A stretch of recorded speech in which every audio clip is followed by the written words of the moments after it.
Royal Challengers Bengaluru fast bowler Yash Dayal పై మరో కేసు నమోదయ్యింది. క్రికెట్లో అద్భుత కెరీర్ చూపిస్తానని నమ్మించి 2 ఏళ్లుగా యశ్ తనపై అత్యాచారానికి పాల్పడ్డాడని జైపూర్కు చెందిన ఓ యువతి ఆరోపణలు చేసింది.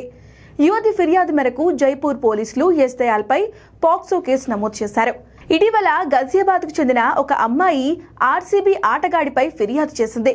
వివాహం పేరుతో యశ్ తనను లైంగికంగా వాడుకున్నాడని ఆరోపించింది. ఐపీఎల్ మ్యాచ్ సందర్భంగా జైపూర్లో తొలిసారి యశ్ దయాల్ను కలిశా.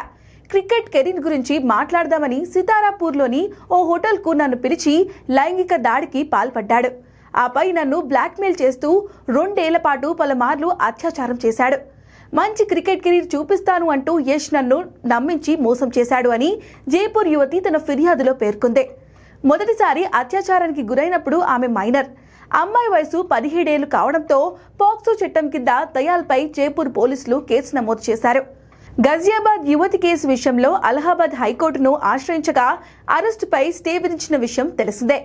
ఇక యశ్ దయాల్ ఐపీఎల్ 2022లో గుజరాత్ టైటాన్స్ తరపున ఎంట్రీ ఇచ్చాడు. 2024 నుండి ఆర్సీబీలో బాకగా ఉన్నాడు. ఆర్సీబీ ఐపీఎల్ 2025 టైటిల్ గెలవడంలో కీలక పాత్ర పోషించాడు. 13 వికెట్లు పడగొట్టి జట్టుకు తన సహకారం అందించాడు. అతనికి ఇది 2వ ఐపీఎల్ టైటిల్.